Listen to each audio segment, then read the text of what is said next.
They say the most terrifying horror stories aren't born from folklore or urban legends, but from reality itself. Imagine being on a routine flight, the hum of the engines lulling you into a false sense of security.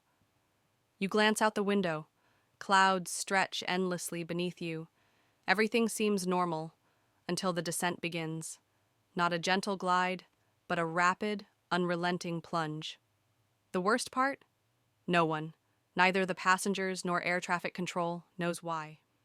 This is the chilling, true story of Germanwings Flight 9525, a flight that started like any other, but ended in an unthinkable nightmare. March 24th, 2015.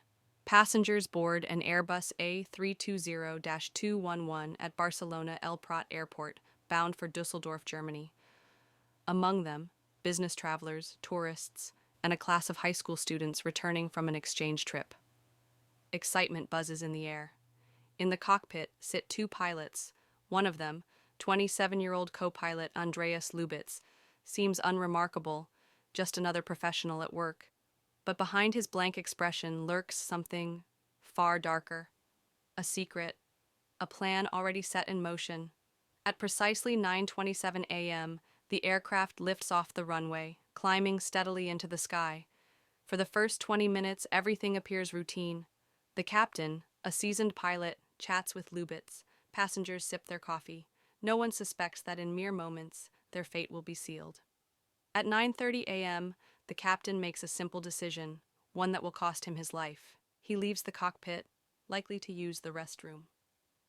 As the door clicks shut behind him, Lubitz's hand moves swiftly. He reaches for the cockpit control panel and inputs a shocking command, one that overrides all normal procedures. The autopilot is reset. The aircraft, which had been cruising comfortably at 38,000 feet, suddenly begins to descend. Fast. A slow, deliberate suicide dive. AIR traffic control panics. At first, air traffic controllers in Marseille assume it's a technical glitch. They reach out, attempting to contact the cockpit. Silence. They try again. Their voices become urgent. Still, nothing. By now, the plane is plunging through the sky at an alarming rate. Controllers alert military aircraft, hoping for a response.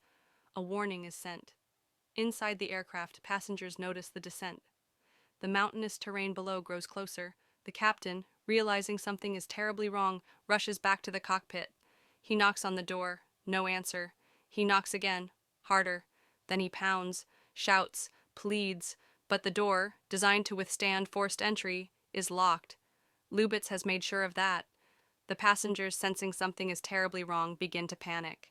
The quiet murmurs of confusion rise to terrified cries. Some grip their seats, others frantically text their loved ones. "I love you," one message reads.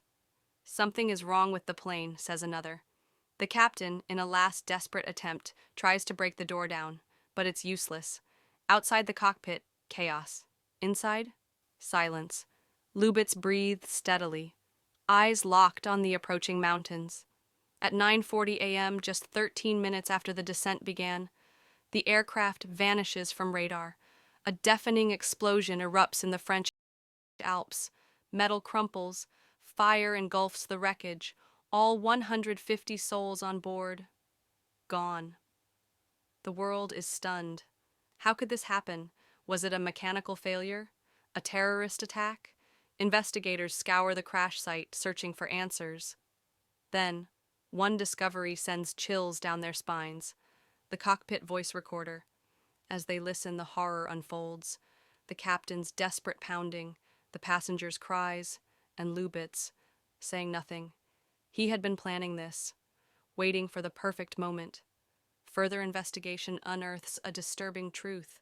Lubitz had a history of severe depression, even suicidal tendencies. He had visited doctors who deemed him unfit to fly, but he concealed his condition from his employer. He knew that if they found out, his dream of being a pilot would end. So, instead, he ended everything. The tragedy of Germanwings Flight 9525 sent shockwaves through the aviation industry. Families were shattered, lives destroyed. In response, authorities implemented new safety measures.